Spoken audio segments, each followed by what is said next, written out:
Well, tonight I'm going to go over a little bit about step 3. And I know we talk about this 12, we read the 12 steps every time we come in here. Yes, we read the 12 steps every Tuesday. Yeah. But we never really discuss. And the reason I'm going over step 3, because that was the hardest one for me. Surrendering. And I know we talk about surrendering all the time, but I'm going to. This is why it was so hard for me, because believe it or not, I was the one in control. It was, you would come to my house if you needed fed. You'd come to my house if you needed a shower. You'd come to my house, believe it or not, to have a safe place. And this was during my addiction. My house was the house to go to if you wanted or you needed anything, go to Stephanie. So I was always the one in control. And when I came into this and started working the steps and having to give control over to someone that I really hadn't fully got to know yet, because I was still a new Christian. I don't even know if I fully gave my life to the Lord yet when I started doing this step. So it was really hard. But then you got to think, a lot of us in addiction, coming in recovery, we was all used to it being us, doing it all on our own. So when we're doing this and having to give something over, it's hard. And then we want to just keep a little bit and give him, I'll give you this, but I'm going to keep this. That ain't going to work, because what I found out was, I feel like I'm yelling, but what I found out was, my house was the safe place. I was the one that pays the bill. I was the one that cooked for everybody. I gave people clothes. But guess what? It came tumbling down. There was one thing that I didn't do, one thing I didn't have in my life at that time, and that was God. But even though it all looked like I had it all under control, I was doing this, I was taking care of everybody else, at the same time complaining that they're, if they quit doing what they were doing, they'd be better off, when I was doing the same thing. I didn't have God at that time. And if I would have had God, it'd all been different. But if is that's the biggest word in the dictionary. What ifs, what if I had, all that, but so what if, if Abraham didn't surrender, if he just kept doing things on his own, because he wanted a son so bad, he had a kid with the housemaid. What would have happened if he would have told God, no, I'm going to keep doing it my way? Where would we be? Where would we be if Noah said, no, I don't want to do any of that. I'm going to stay doing what I want to do, God. I'm not going to listen to you. I'm not going to give no direction from you. I'm not packing up my family and putting them on a boat. And then what I have found going through, Bible verses and stuff, that this is an important step, or else it wouldn't be all through the Bible. I mean, you got Proverbs, I think it's 3:5-8. Lean on his own understanding and not on our own. And then go to Psalms, pretty much says the same thing. And then you go to Romans, and pretty much, saying the same thing. All through the Bible, it talks about, leaning on God and get it out of self. And that's where we come in. That's where we have problems. We get in self too much. I still deal with that sometimes. I don't every day wake up and say, God, I surrender. There's times I don't. I forget. My day just starts and goes, out of the bed running, and that's the last thing I think of at that time. So that's one of my shortcomings. I do struggle with that sometimes. But what I have found out, when I do surrender every day, my life is so much easier. I don't have to worry about the day. And then as I was sitting on my porch today going over this message, figuring out how I wanted to do it, I had my meta glasses on. I guess it was listening to me.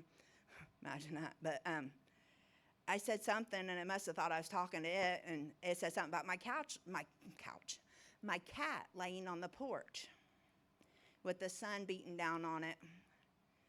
And, that's how our day should be.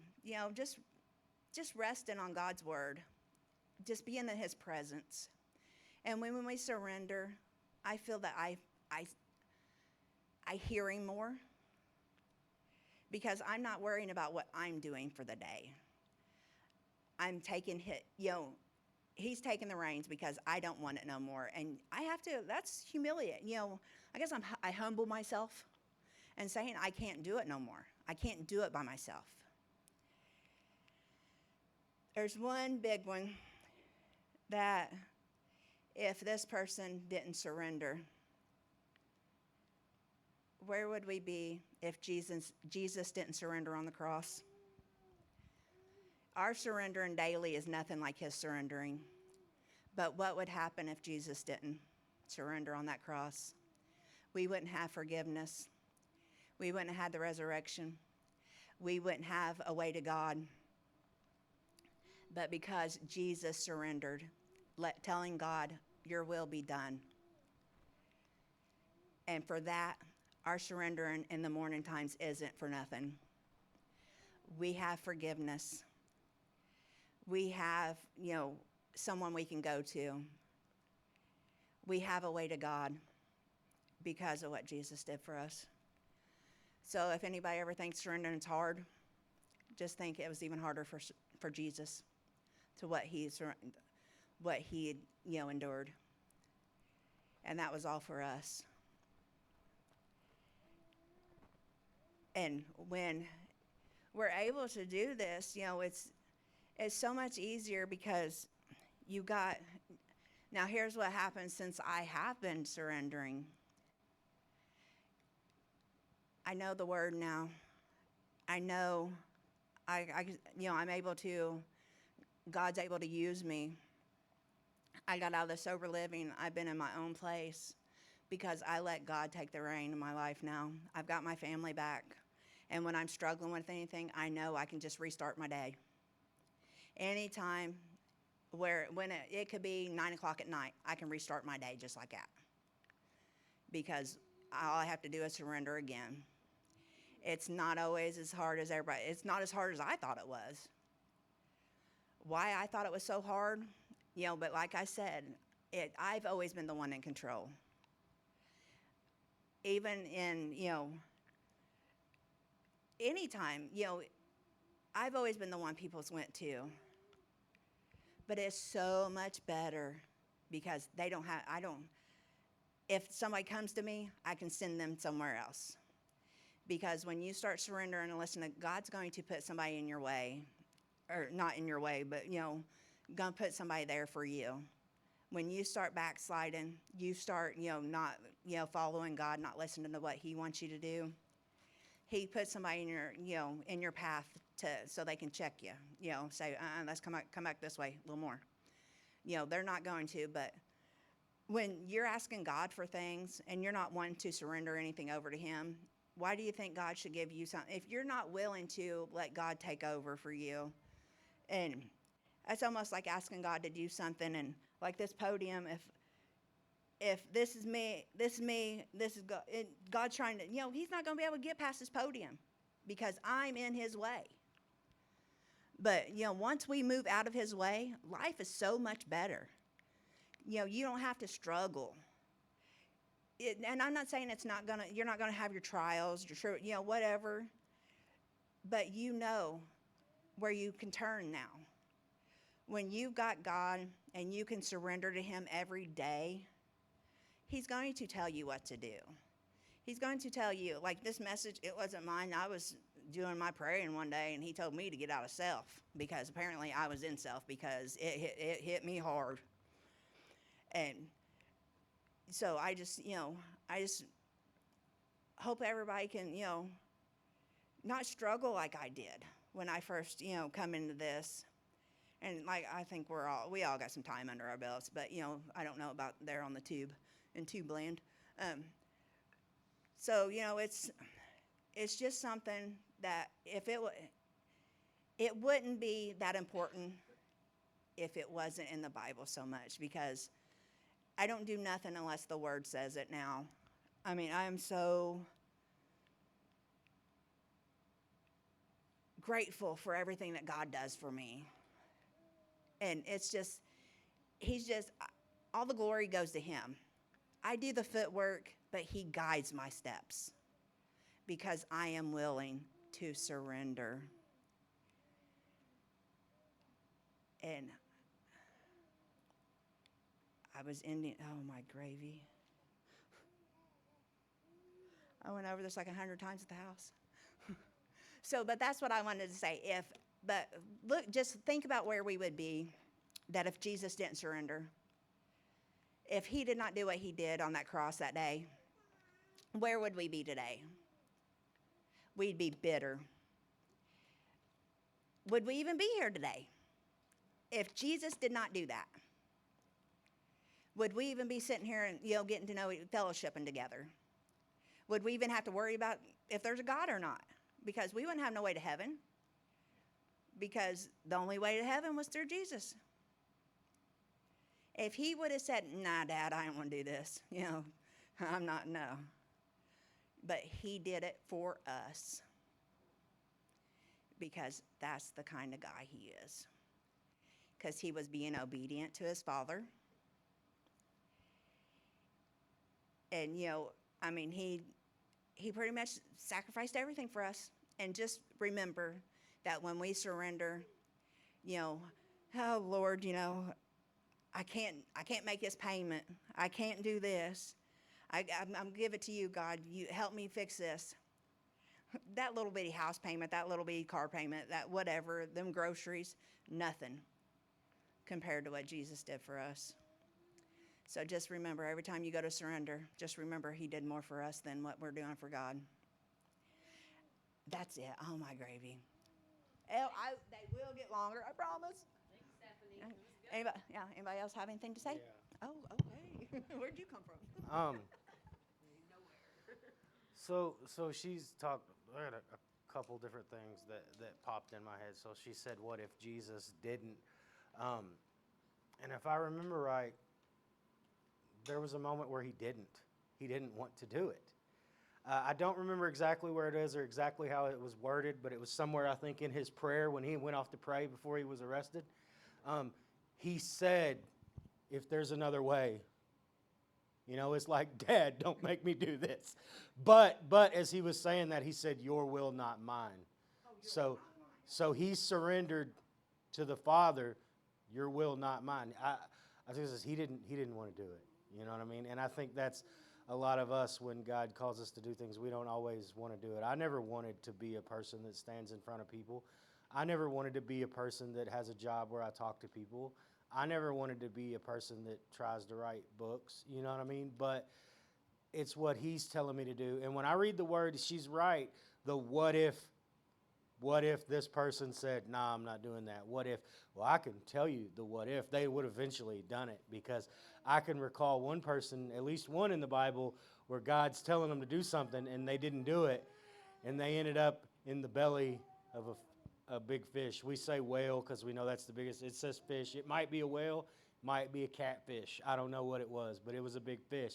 So when he didn't do what God, he ran from God, and it ended up in places that he didn't want to be. And I think that's all of us, right? Whether we knew it or we didn't know it, before we ever started drinking, before we ever started using, God had a plan for us to do something. And we weren't surrendering Him. Whether we knew He had a plan or we didn't know He had a plan, we went through what we went through. We finally surrendered, and now we can walk out our plan. That's why I'm standing here talking to you. That's why my job's to talk to people. That's why I'm writing books. That's why I'm doing all this stuff. That's why Stephanie stood up here and gave a message. And every one of us has got that same story. That's why Marshall talks about Jesus and invites people to church all the time. That's why Ed is mentoring guys down at Veterans Court. That's why, because it came from a surrender to God. I don't think Ed just always thought, I can't wait to go help guys down there. He didn't want to mentor guys. He wanted to do what he wanted to do. But it hit that point of surrender, and he's like, all right, this is what I'm going to do. That was God. He was surrendered to God to do. And I found when you surrender to God, it helps you and other people. It helps you, and it always involves helping other people every time. And it's the thing, you used all these the Bible stuff. Well, what if they didn't do that? Well, I mean, we can relate that to our own lives. What if Ed said, I'm not mentoring them guys, I'm not doing this? He'd probably still be out there catching DUIs if he hadn't killed himself or somebody else by now. It took the surrender of God for Ed to come out of that fish. And that's kind of like an ironic saying, as he drank like a fish, so he'd have come out of that fish to go do what God wants him to do. Yeah. You got something? He wants his praise. He's throwing his hands up again. Oh, no, you ain't got nothing to say when you got a microphone. Let's let Mommy say something. He's trying to take it. I don't really have anything. That was a really good message. And I haven't been waking up every day and just saying I surrender, honestly. So I think I'm going to start trying that. I forgot. Your son's trying to eat the microphone. So I'm going to start trying that every day and remember to do it and see what happens. That's all I got. Oh, I'm going to take this to Larry. Oh, you're going to take it? Okay. Oh, he can't have, okay. He's not going to have a microphone. So, oddly enough, a couple days ago I was praying, and God stopped me in my tracks with the very same thought. Where would we be if the Father hadn't sent the Son was going to be obedient and give the ultimate sacrifice? Where would we be? And we're talking, he suffered the wrath of God and the separation from Father God for not just those alive today, but throughout all time. And it just blew my mind. What would this world be like? I think we would have gone through another reset, like at Babylon or during the flood. We would have been, God would have said, got to separate you again. You're not playing nice, and wipe a bunch of people out. That might have happened twice more. You look at the timelines. It could have happened again. And I thought, I am so glad Jesus was obedient unto the cross. It's just mind-blowing. I don't, there aren't enough words in our dictionaries. There aren't enough songs we could sing to praise him for what he did. He's worth far more than that. And it just blew my mind. It was the same thing. It's like, where would we be? And tagging on to that, just like you did, I thought, okay, now it's up to us. Now we take Jesus to them. Because where would they be, or where are they going to be if we don't speak up and introduce them to Jesus? That's all I got. Thanks, Larry. Ed, alcoholic, recovering alcoholic. Talking about the mentoring. Yeah, I never expected to even quit. So it was definitely a shock when I got graduated and decided to stay on mentoring. But about a month ago, the Floyd County Court probation officer moved to Hawaii. So the guy that was doing the mentoring coordinator, he moved to probation officer for Floyd County, and they asked me to take over the mentor coordinator, which not much more than what I was doing anyway, but it's still a volunteer position, but I'm actually a part of the court staff now. And I have to, the meetings before, the Monday morning meetings before court on Tuesday, I have to be involved in, not a whole lot, but that's where I find out who's been in trouble, who's phasing up or whatever. But then I got an email, what was it?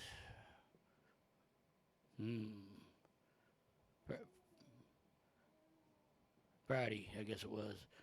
And I had to sign some papers for the state because we were getting certified in September, and so they had the positions and stuff, what you're supposed to do, and which most of it's easy to comply with. So,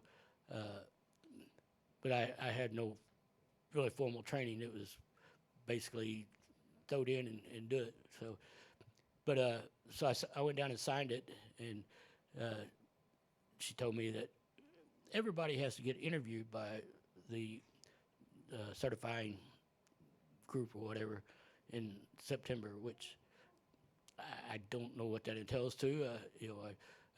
I've looked over the stuff, and I'm pretty compliant with most of it, but I've never had no formal training, so I don't know if that's an issue or not. I still have my record, which we're working on getting expunged, but I'm assuming that's not an issue because they all knew it when they asked me to do it. So, but it's just, it's been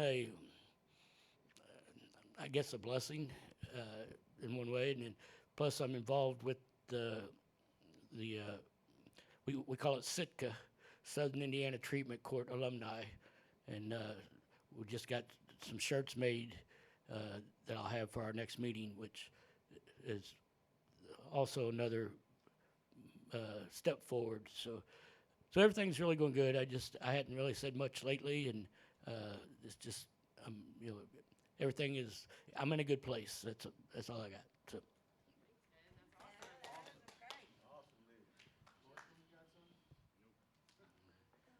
Nathan, you got something?